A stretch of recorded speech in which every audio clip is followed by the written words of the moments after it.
Namo Myoho Renge Kyo, Namo Myoho Renge Kyo, Namo Myoho Renge Kyo. Hi, everyone, good friends. Thank you for your practice. Thank you for being here.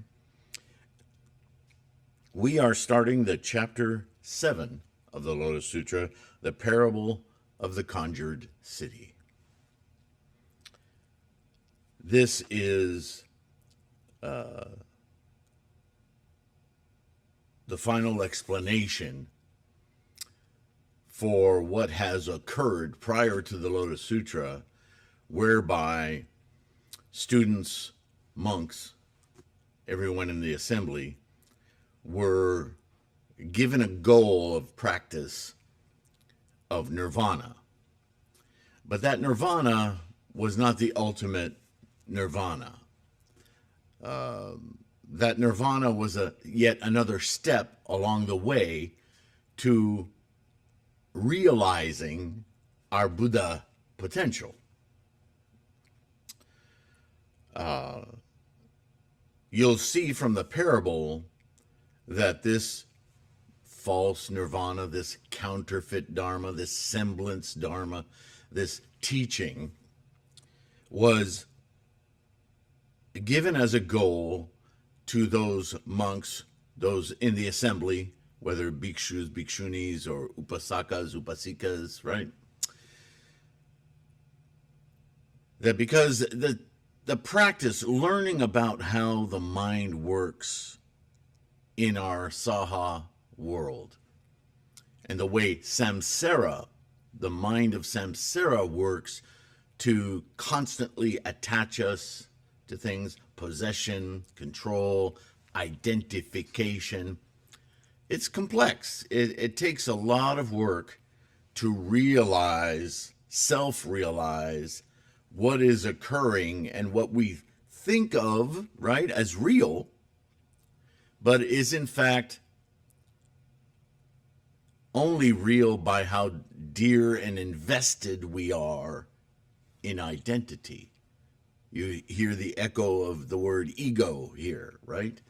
That ego is a constructed thing that exists in our fundamental saha world mind, the human mind, to identify itself.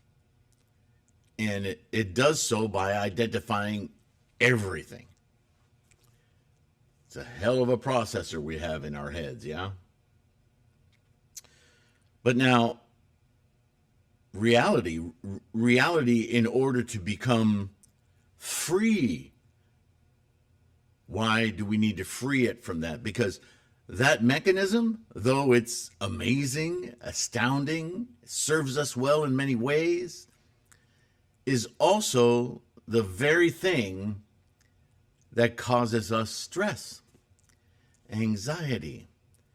Because certainly if I know what that is, and that helps me to define what I is, then more of that can only help constitute a more stable, more strong I. But here's the conundrum of that. No matter how much of that, this, those, them, that I possess, accrue, I never feel complete. So I'm always, no matter how many dollars I own, I still don't feel solid. And what Buddhism says is that the reason you don't feel solid is because you're basing your solidity on stuff that is empty of reality, that it's just going to disappear. It's temporary. It arises and it decays and it goes away. Everything you're identifying is empty, impermanent, has no self-nature. And that's why you feel that way, because you're basing your identity on stuff that arises, decays, and goes away. So you never feel secure. And that lack of security of being feels more like just plummeting through life, like you have no control. But what if I told you that if you trained your mind on the actuality of things, moment to moment to moment to moment, and immerse yourself, engage with that process of being, there is no other way for you to feel all there, complete, whole. With that mindset, you can experience being in your entirety. And there's no point stressing about it. There's no stress to it because you're just busily being along with the momentum of your life. You are experiencing the moment of your living. It's all happening. It's all, right? Those moments of experience, that's the true I.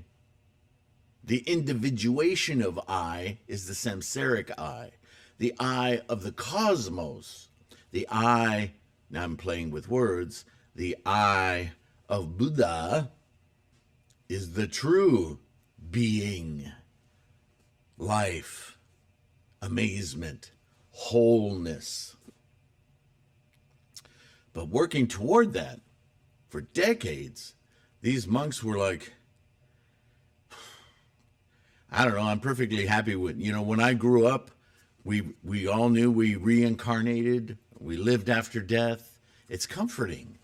It's comforting. We don't have to worry about this temporary life. We'll leave it behind. That new place will be where everything is. No. This is why Nichiren railed so hard against Nembutsu, right? Paying homage to Amida Buddha. Well, Amida Buddha isn't. It's a thought experiment because Amida never existed, right? That's a construct of Shakyamuni's to explain something yet again that these followers just weren't getting.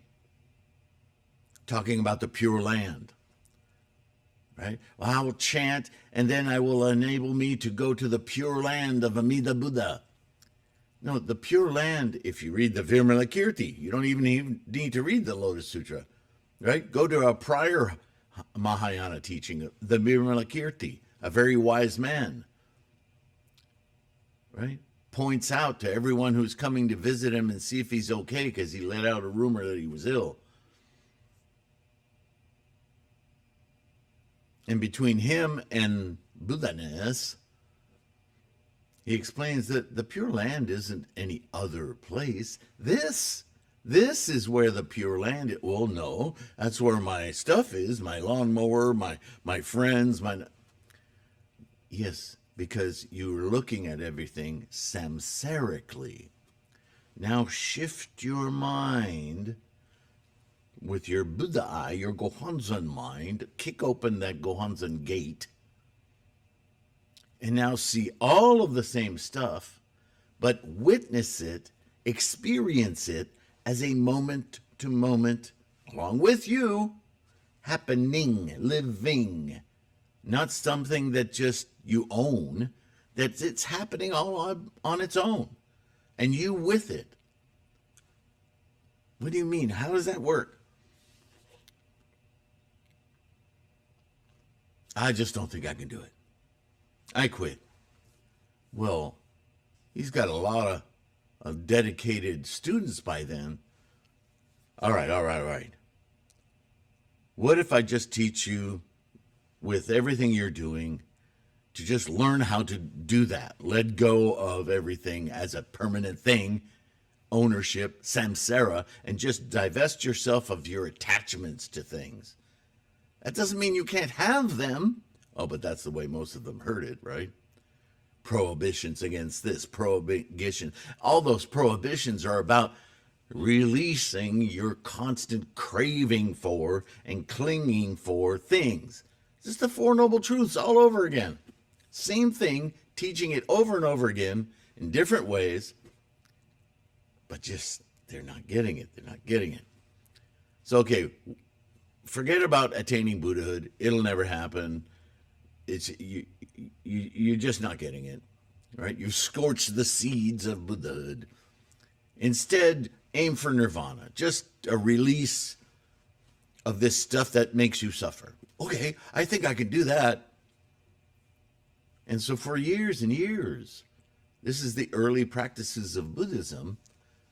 This was the goal that Shravakas, Pratyeka Buddhas, Arhats, all, which are just very accomplished versions of Shravakas and Pratyeka Buddhas, were aiming for.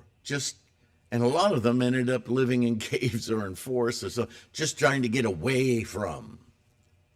Right? Even at the beginning, it was all about monasteries. Let's just put them in a freaking box so they're not constantly distracted. Over time, they get released from the box, right? And these human beings, like you and I, reintroduced to society, are like, ooh, I really feel the pull of these distractions, right? Earthly desires, Nichiren would say. But just like the Pure Land is here, just a paradigm shift in the mind, Nichiren would teach that those very same distractions, things that make us cling and crave, can be used through the power of our practice, through our mandala, to kick open, really demand that Gohonzon mind open. Take those energies of, man, that looks so good, and turn toward the mandala and say, Namo Myoho Renge Kyo looks so good. Take that same energy and pour it into opening your Buddha eye. Yeah, that kind of determination. And then you instantiate your Buddha nature, your Buddha eye. Your wanton cravings and desires, they dissolve into a sort of an effervescent bubbling up in your body. You can feel it when you really connect, right? Fuse with the mandala, not the mandala, but the representation of the mandala. Fuse with the Gohonzon mind. The mandala as your entry point. See my mind of Gohonzon. Oh, Buddha. Exciting. But at this stage, at these earlier stages before the Lotus, no one was endeavoring to do that. That's why you hear all these stories of these monks. We never took joy in going there. We never felt committed to going there, right? So here it is, the Conjured City. Why this all happened. The Buddha addressed the monks and nuns, saying, of long ago in the past, infinite, boundless, and inconceivable Asamkaya kalpas ago, there was then a Buddha named Universal Surpassing Wisdom, a Tathagata instantiation, worthy of praise, all-wise, perfectly enlightened in conduct, well-departed, understander of the world, peerless leader, controller, teacher of universal realms of influence and men, Buddha, world-honored one, whose domain was named well-completed. So he constructs again another example of what people take Shakyamuni to be. But he doesn't want to say, I did this, I did that, you did that, right? He's telling a story as an image, a reflection of what he's doing. But, this is the method of teaching, right? So he sets up another imaginary Buddha.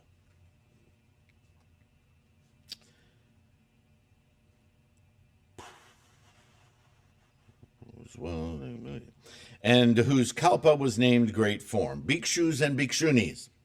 Since that Buddha became extinct, a very long time has passed, okay? For instance, suppose the earth element in a 3,000 grateful 1,000-world world were by someone ground into ink. So imagine this world, the solar system, the galaxy, everything you see in the sky at night. You took all of those things and you ground them up into a very fine powder to make ink. Yeah, it's hyperbole, but the example twist the mind a little bit, but that's the purpose, yeah? And he were to pass through 1,000 countries in an eastern direction. Now we're back on earth. And then he let fall one drop of this ink, as large as a grain of dust. Again, passing through another 1,000 countries, again let fall one drop for every 1,000 countries. Suppose he thus proceeds until he has finished the ink made of the earth element. What is your opinion? All these countries, is it possible for mathematicians or their disciples to find their end or confines so as to know their number? Well, of course not. This is unimaginable, right? Bhikshus, bhikshunis, suppose all those countries which that man had passed, where he had dropped a drop of that ink, and where he had not, were ground to dust once again. And let one grain of that dust be a kalpa. Okay, it's already immeasurable, innumerable, incalculable, right? All of those words. But now we're going to make each of those grains, those that's incalculable, stand for a kalpa. In other words, a very long time. Or an eon, as is sometimes said. The time since that Buddha became extinct till now exceeds those numbers by, again, innumerable, unlimited, 100,000 myriad kotis of asamkaya kalpas. Okay, we get it. It was a long time ago. In other words, the birth of the frickin' universe. That's what he's talking about. He's talking about Tathagata. Okay? By the power of my Tathagata wisdom, I observe that length of time as if it was only today. Well, this morning, incalculable, innumerable, blah, blah, blah. Wow, you can see that far into the past. Yeah, the birth of the universe. Observe again the use of time compression to indicate mental sensation or impression rather than linear ideas of time. Note by me. At that time, the world-honored one, desiring to proclaim this teaching over again, spoke thus in verse. Let me make this something you memorize. I remember in a past world, immeasurable, infinite kalpas ago, a Buddha, a most honored man, named Universal Surpassing Wisdom. That would be a name for Tathagata, yeah? Suppose someone, by his power, ground a 3,000 great thousandfold world with its entire earth element entirely into ink powder, and passing 1,000 countries, then let fall one particle of ink drop.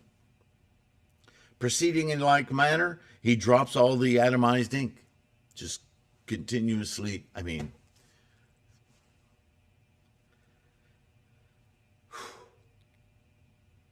proceeding in like manner, he drops all the atomized ink. Well, that would be more than the earth could hold. But at that time, the earth was not that explored, so it seemed infinite, right? So keep in mind who he's talking to. Suppose all such countries as these, those ink powder particle dropped, and those between that he'd not dropped, again are entirely ground to dust. We're past the point of ridiculousness, right? And a grain be as a kalpa. The number of those grains are exceeded by his kalpas. The beginning of the cosmos, yeah? Since that Buddha became extinct, such are the measureless kalpas. I, the Tathagata, embodied in the body of Shakyamuni, by unhindered wisdom, know the extinction of that Buddha and his Shravakas and Bodhisattvas as if it were occurring right now. Well, it is, but okay. Now, bhikshus and bhikshunis, the Buddha wisdom is pure and granular, faultless and unhindered, penetrating through infinite kalpas. In other words, time is irrelevant to Buddha-ness. right? Because as everything is happening moment to moment to moment, and you're experiencing those successive moments, the trail, the linearness of time is irrelevant. Everything is now, into the next, into the next, into the next. How can I participate in this action into the next? That's the formations formula, right? From energy through formations expressed, the realms of form expressed. Karma, that's what we're wanting to experience, that momentum of karma. And that's what we're wanting to influence and hone and participate fully in, instead of just the tendencies that are in that freight train, that amalgam of karma that we're living. We don't want to just let it play out and go, oh, that was interesting. I wish this, I wish that, I wish this. No wishing. Be there. Enable all of the best tendencies to take hold, because you're in it. You're driving. Don't be a passenger in your life.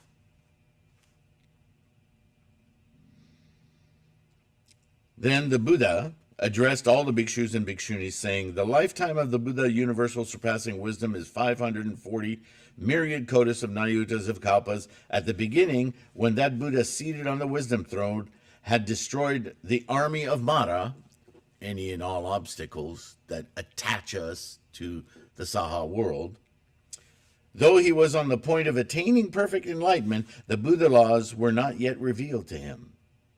So for a minor kalpa, and then onward for 10 minor kalpas, he sat cross-legged with body and mind motionless. But the Buddha laws were not revealed to him. Interesting. He's a Buddha, but the Buddha laws aren't revealed to him? This is a little confusing. What are you getting at, Shakyamuni? Then the universal realms of influence of the 33 heavens, right? And there's a definition in the Buddhism reference book that I wrote and made available as an ebook or print book. Volume 2 is actually now both volumes 1 and 2 put together, so you can get it all in one book, right? In case you didn't catch that. I go into those 33 heavens or trilocochleosm, that word, realms. Spread for that Buddha a lion throne, a Yohana high, under a bodhi tree, so that the Buddha on this throne should attain perfect enlightenment. Is he talking about himself? Because this sounds a lot like his experience, doesn't it? The throne he speaks of is seated under the bodhi tree. And he sits on this lion throne, and he feels like he's 8 miles in the air. And says bodhi tree, so that the Buddha on this throne should attain perfect enlightenment. Sounds like biographical information there, right? No sooner had he sat on that throne than the Brahma heavenly kings rained down celestial flowers over an area of 100 yohanas. A fragrant wind from time to time arose, sweeping away the withered flowers and raising fresh ones. Thus, incessantly during full 10 minor kalpas, they paid honor to the Buddha, and even till his extinction, they constantly rained those flowers, while the universal realms of influence belonging to the 4 heavenly kings, to honor the Buddha, constantly beat celestial drums, and other universal realms of influence performed celestial music during fully 10 minor kalpas, and continued so to do until his extinction. So, again, as we see him experience time, Shakyamuni can experience all of that in a minute. But it feels expansive. You've heard me use that word before, right? The Buddha I is expansive. It makes your life and mine expansive. Much, much more immense than our current samsaric vision of self as this flesh and blood body. How can that be? Because that life of the Buddha I is in the mind. It's not restricted by this saha world of things. Bhikshus and bhikshunis, after the lapse of 10 minor kalpas, the Buddha, universal surpassing wisdom, attained the Buddha laws, and perfect enlightenment was revealed to him. Right? So, obviously, if perfect enlightenment was revealed to him, what was extinct? Not the Buddha, the Tathagata, the connection completed, now embodied in this Buddha, was all existing in this mind, this one of mind, just like Shakyamuni. Okay. Before that Buddha left home, he had 16 sons, the eldest of which was named Wisdom Store. Each of his sons had various kinds of valued amusements, but on hearing that their father had accomplished perfect enlightenment, they all gave up their things they valued and went to pay their regards to the Buddha. Their weeping mothers escorted them because they were leaving home. They wouldn't have them to help around the house anymore, or to care for, or to be attached to. Their grandfather, profound wheel-rolling king, with his 100 ministers and also 100,000 myriad kotas of his people, all surrounded and followed them to the terrace of enlightenment, all desiring to draw near to the Tathagata embodied in universal surpassing wisdom, and to serve, revere, honor, and extol him. After their arrival, they did homage before his feet with their heads, and after making procession around him with folded hands and in one mind, Buddha, they gazed up to the world-honored one and praised him in verse, saying, "The world-honored one of great might to save all living beings after measureless kotas of years, great sage of the Shakyas." Who's the great sage of the Shakyas? Shakyamuni. It's infused with his own biography, this story. Has now become a Buddha and perfected all your vows. So he's going back to the beginning here, yeah? Good indeed is our fortune unsurpassed, for rarely do world-honored ones appear in this Saha world. At one sitting, 10 minor kalpas have passed. Your body and limbs still peaceful and motionless, and with mind ever tranquil, never distracted. The thus come one has completed eternal nirvana, and does calmly dwell in the faultless law. Auto spell correct, can some make mistakes too. Now, seeing the world-honored one who has calmly accomplished the Buddha way, we have attained good fortune, and congratulate ourselves with great joy. All the living are ever suffering, blind and without a leader, unaware of the way to end pain, knowing not to seek deliverance. Through the long night, deluded in malicious ways have increased, diminishing the heavenly throng. The world has passed from darkness into darkness, never hearing the Buddha's name. But now the Buddha has attained the supreme, pacific, faultless law, and we, as well as universal realms of influence and men, gain great fortune. Therefore we all prostrate ourselves and offer our lives to the peerless, honored one. Thereupon all these 16 royal sons, when they had extolled the Buddha in verse, entreated the world-honored one to roll the law wheel, saying, "O world-honored one, teach the law, and abundantly comfort, have compassion for, and benefit both universal realms of influence and men." Repeating it in verse, they said, "Hero of the world, incomparable, adorned with 100 auspicious signs, who has attained to supreme wisdom, be pleased to teach the world for deliverance to us." and to all classes of the living. Discriminate and reveal it so that we may obtain this wisdom. If we attain Buddhahood, all other living beings will also attain it. World-honored one, the Buddha knows what the living in their deepest minds are thinking, the ways in which they walk, their capacities for wisdom, their pleasures and past good works, the karma repercussions their former life produced. World-honored one, the Buddha knows all of these. Be pleased to roll along the peerless wheel of the Dharma. The Buddha then said to the bhikshus,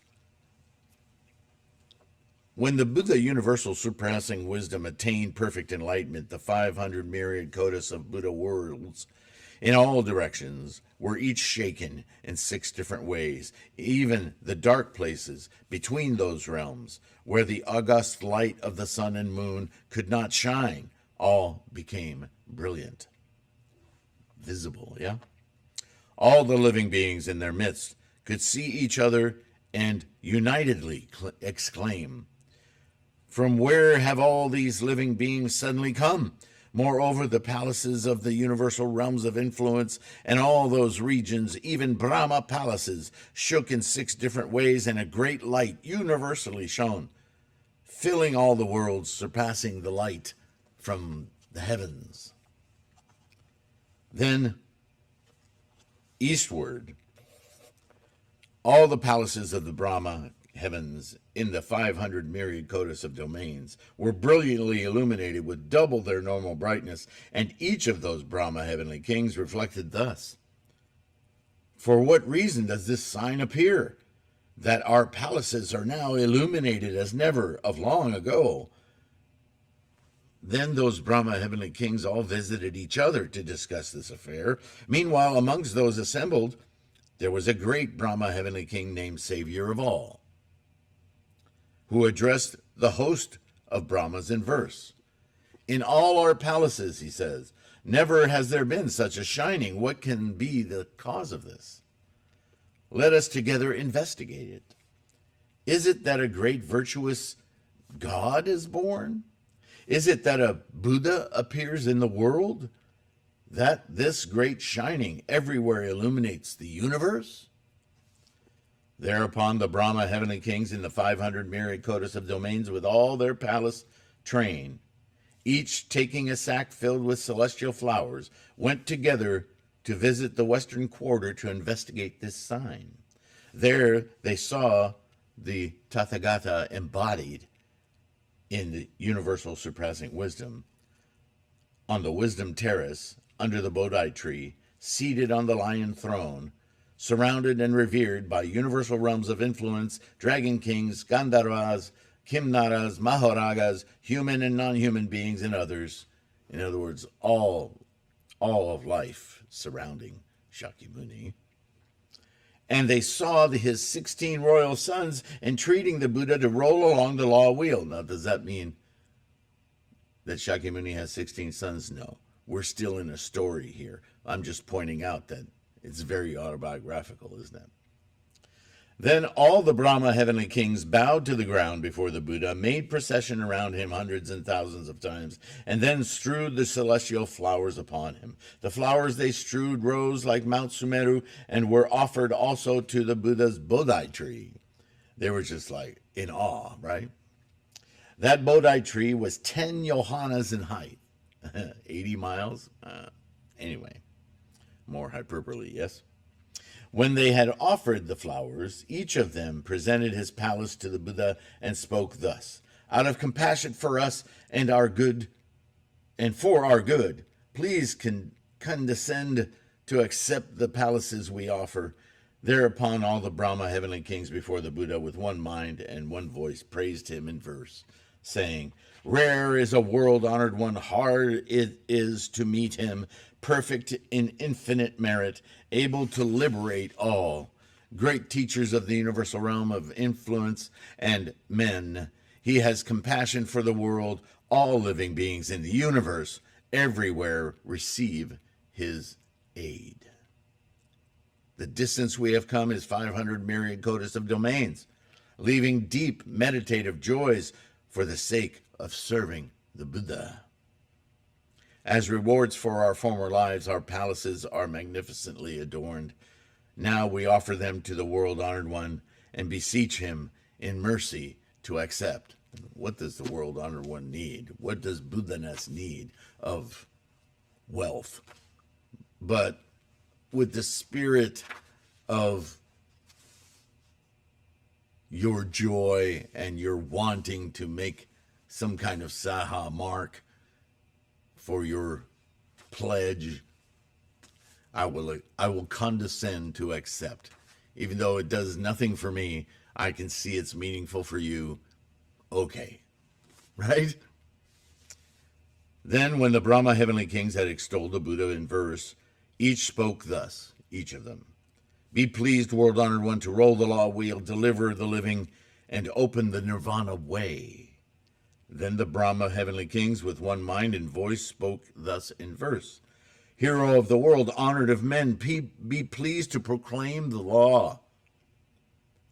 By the power of the Buddha's great compassion, emancipate wretched living beings who are stuck in the cycle of craving and clinging in the samsaric world. Yeah. Again, bhikshus, the great Brahma kings in the eastern quarter of 500 myriad kotas of domains, each seeing his own palace radiant with light as never before, were ecstatic with joy and amazed. And instantly all visited each other to discuss together the affair. Meanwhile, amongst those assembled there was a great Brahma heavenly king, whose name was Most Merciful, who addressed the host of Brahmas in verse. What is the cause of this affair? That such a sign should appear in all our palaces, never has there been such a luminous shining. Is it that a great virtuous being is born? Is it that a Buddha appears in the world? We have never seen yet such a sign. Let us with one mind investigate it. Let us pass through 1,000 myriad kotas of lands in search of the light and together explain it. It must be that a Buddha has appeared in the world to save suffering beings, to liberate suffering beings, yes? Thereupon the 500 myriad kotas of Brahma heavenly kings with all their palaces, each. So this goes on for each quarter. And it's a total repetition of what these Brahmas get together to investigate, bring all of the people along with them to go investigate and find the Buddha, yeah? And thereupon the Buddha heavenly kings before the Buddha in one mind voice praised him. So these are Buddhists or Brahmins from another sector of Jambudvipa, yeah? Revered Lord, King among universal realms of influence, with voice sweet as the Kalavinka, who has compassion for all living beings, we now respectfully salute the world-honored one. Rarely does a world-honored one appear, but once in innumerable long ages. 180 kalpas have passed away, empty, with never a Buddha. The three deluded and malicious regions becoming replete, while heavenly beings decrease. Now the Buddha has appeared in the world to become the eye of all the living beings, the resort of all the world, liberator of all, father of all living, who has compassion for and does good to all. Happy though through our former destinies, we now meet the world-honored one.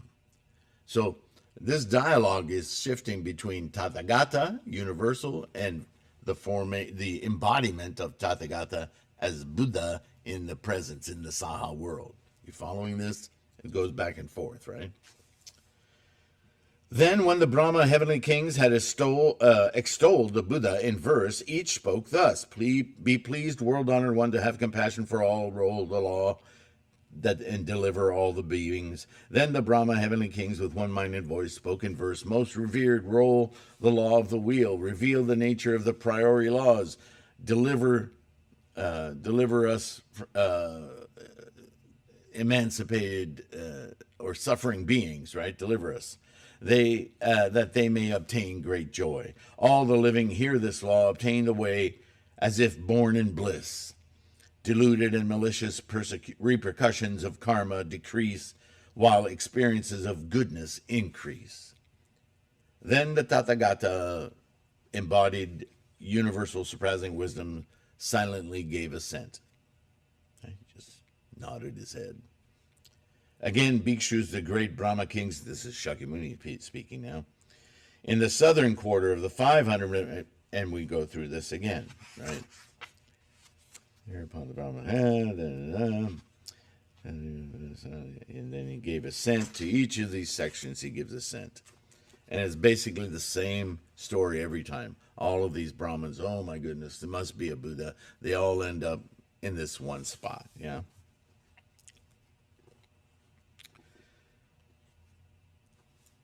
Thereupon all the Brahma heavenly kings before the Buddha with one mind and voice praised him in verse, how good it is to see the Buddhas, revered honored ones, who emancipate the world, who can compel the hells of the triple world to deliver up the living. Interesting that this says plural Buddhas. I'll have to investigate that. The all-wise, honored of the universal realms of influence in men, out of compassion for the crowds of young buds, can open the doors of the sweet dews for the extensive relief of all. Innumerable kalpas of long ago have emptily passed without Buddhas. While world-honored ones did not appear, darkness has everywhere reigned. Yeah, we already got that, yeah? Thriving were the three deluded and malicious states, flourishing also the Asuras. He's talking about the worlds you all know about, right? Hell, hunger, animality, the three lowest ones. Then the Asuras, world of anger. While the heavenly host dwindled and dying, fell into deluded and malicious estates. In other words, people's minds just keep going toward their basest samsaric existences, yeah? Not hearing the law from Buddhas, ever following improper ways, their bodies, strength, and wisdom, these all dwindle away. Because of sinful karma, sinful errors in karma, repercussions of karma, they lost their joy and joyful thoughts. Fixed in their heretical views, unconscious of the rules of goodness, not receiving the correction of Buddhas, they ever fell into deluded and malicious ways. The Buddha is the eye of the world, and after long ages appears. Through his pity for the living, he is revealed in the world, surpassing in his perfect enlightenment. Great is our felicity, and all other beings rejoice as never before. All our palaces made beautiful through this light, now we offer to the world-honored one. Be pleased, honored among men, to condescend in compassion to accept them. May this deed of merit extend to all creatures, that we with all the living may together accomplish the Buddha way.